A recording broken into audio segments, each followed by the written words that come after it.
मैया यशोदा के गंडाला का दर्शन करने गई, नजर फाड़ फाड़ के देख रही है, कन्हैया दिखाई दे जाए, कन्हैया नहीं मिले।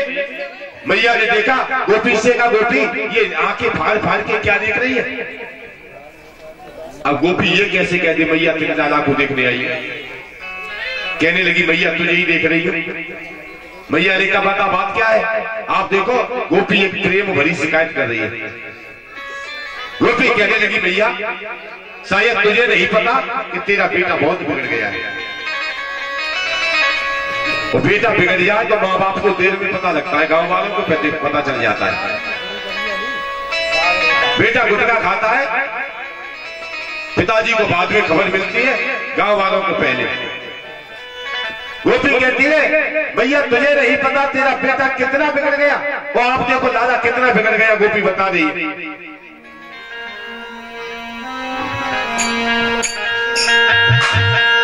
अरे अरज मेरी मानी लेरी मेहतारी, अरज मेरी मानी लेरी मेहतारी।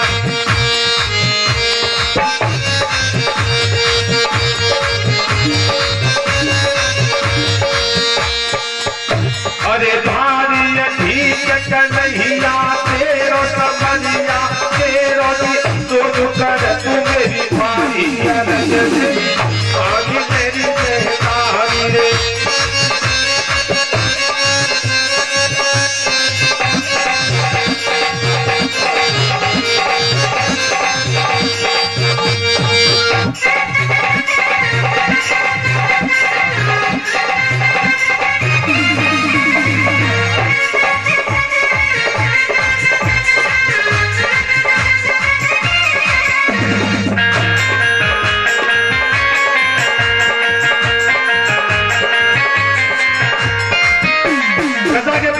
गोपी शिकायत कर रही है, कहती है भैया बड़ा बिगड़ गया है तेरा लाला। अरे माखन भरी मटकिया, थोड़ी मटकिया, थोड़ी अच्छी के तजरी तारी, अरज मेरी मानी मेरी बेहतारी।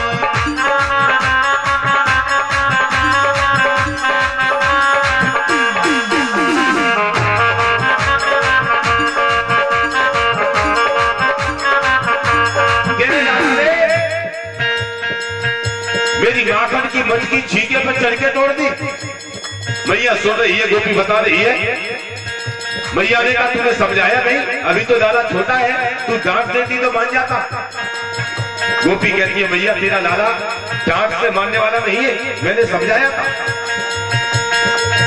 अरे नहीं करी गई एक नहीं मानी, एक नहीं मानी मेरी हारी गई है सारी, अरज मेरी मानी मेरी बेहतारी।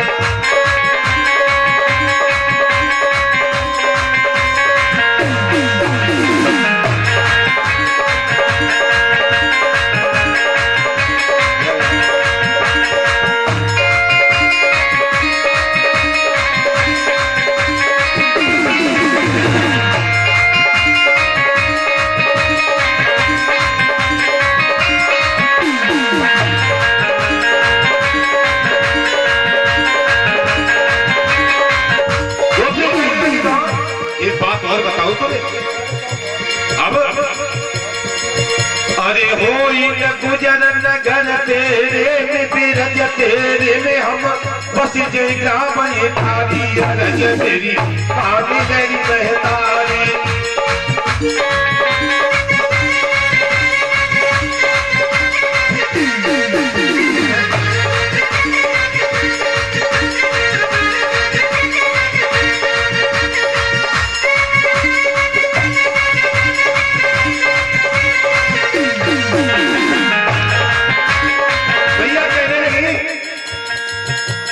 कि गोपी तो झूठी शिकायत कर रही है। गोपी कहने लगी मैया तुमसे एक बात कहूं, राजा है अन्याय करे तो न्याय कौन घर जाए?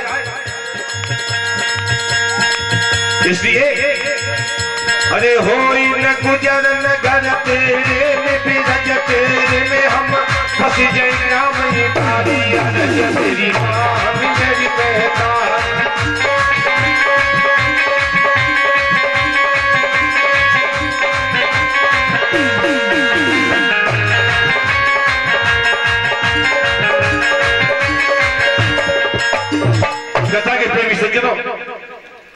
गोपी ने प्रेम भरा उदाहरण दिया।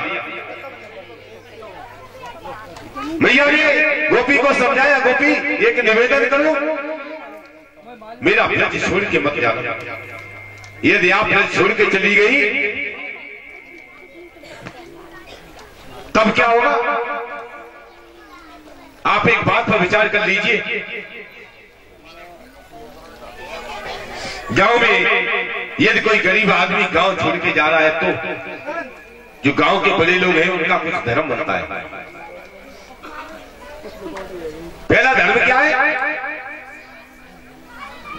पहला धर्म तो यह है कि उस गरीब को गांव से मत जाने दो।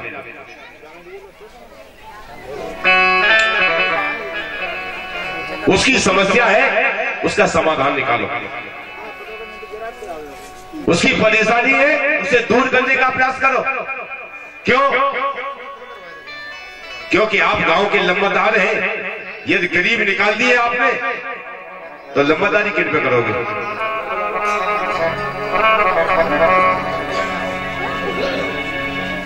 यदि गांव में सब लंबरदार हो गए तो कोई किसी का हुक्का नहीं बनेगा, कोई किसी का सम्मान नहीं करेगा। अरे अमीरों का सम्मान किससे है? गरीबों से है।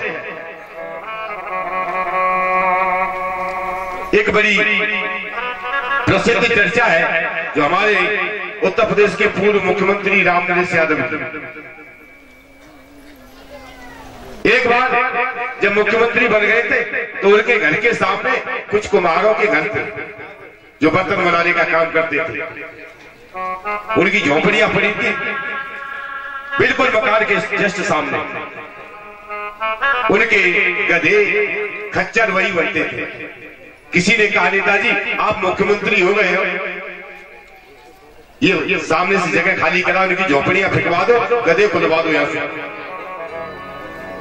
मुख्यमंत्री जी ने कहा, देखो भैया इनसे मेरी शोभा है, इनसे मेरी शोभा है, मेरी लंबरदारी तो इनसे चल रही है। गांव में और भी लंबरदार है, मेरी कोई नहीं सुनता है। लेकिन ये गरीब आदमी जब बाहर के लोग मेरे द्वार पे आते हैं तो उनकी सेवा यही तो करते हैं। तो बड़े आदमी वो है जो गरीबों को संरक्षण देते हैं।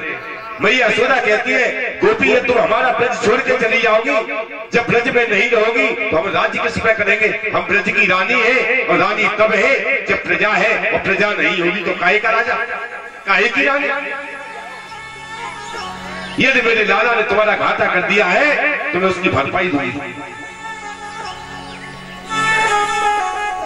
गोपी तो झूठा उदाहरण देने आई थी, सामने से आते हुए भगवान दिखाई दिए, गोपी हंसी और अपने घर को चली गई। ये प्रेम था ब्रज की गोपिकाओं का। हृदय प्रीति मुख वचन कठोरा।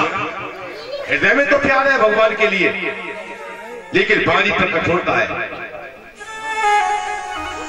सुखदेव जी महाराज कहते, राजन इस तरह अपनी लीलाओं से ब्रजवासियों को आनंदित कर रहे थे। और आनंद क्यों दे रहे? उसके पीछे भी एक बात बताओ। प्रभु की जो दुकान है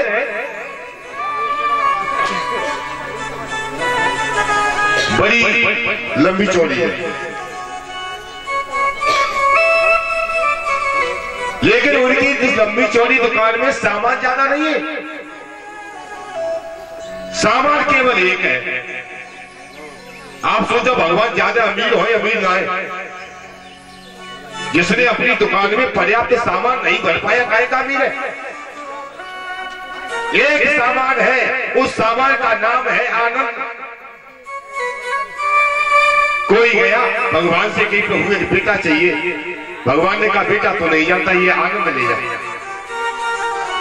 किसी ने कहा बेटा की नौकरी लग जाए, प्रभु आशीर्वाद दे दो, भगवान ने कहा देख नौकरी चाकरी नहीं जानता, ये आनंद ले जा।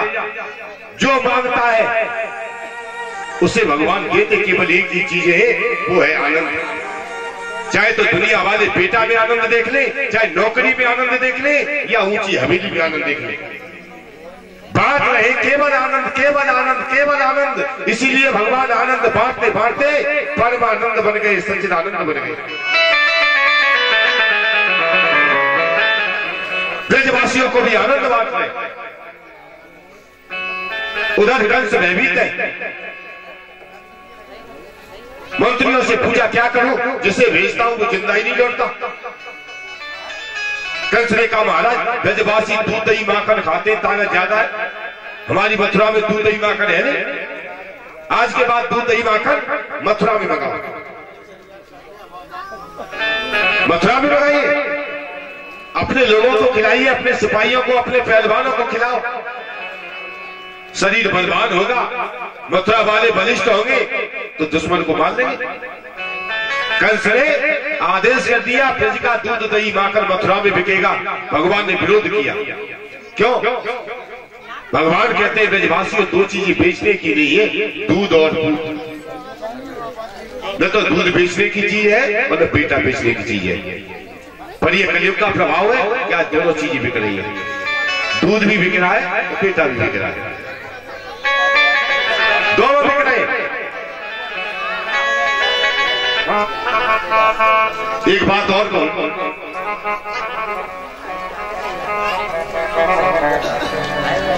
सारे दिन मेहनत की, बेटा ने चारा काट के लाया, भैंस को पेट भरो, शाम को 5 लीटर दूध दे, पीने को एक बूंद नहीं मिला, दूध बिक गया। वो आज बेटा भी बिक रहे। माता रहने बैठी, एक निवेदन करूंगा, आज घर में बहू सास की बात नहीं मान रही है, हर घर की समस्या बन गई है। क्यों नहीं मान रही है? कभी सोचा है? कभी सोचा है?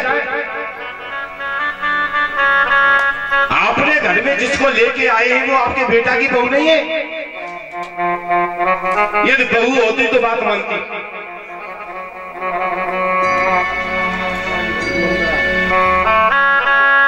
अरे वो तुम्हारे बेटा को खरीदा है उसने, उसके बाप ने, तब तुम्हारे घर में आई है। बेटे की शादी हुई और खाद 5 लाख ही रुपए 50 लाख मांग रहे। बड़ा कष्ट सत्य है। हर माता पिता को, हर बेटे वाले को इस बात पर विचार करना होगा। यदि बहुओं से आप सम्मान प्राप्त करना चाहते हैं तो ये बेटाओं की बिक्री बंद करिए। यदि बेटाओं की बिक्री बंद नहीं करोगे, दुनिया की कोई बहू तुम्हारी सेवा नहीं करेगी। और मैं कहता हूं बिल्कुल मत करना।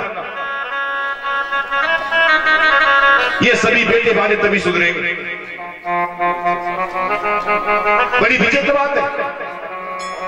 लम्बा साहब बैठे, मेरे गांव में एक राम स्वरूप नाम का आदमी है, वो लकड़ी काटने का काम करता है।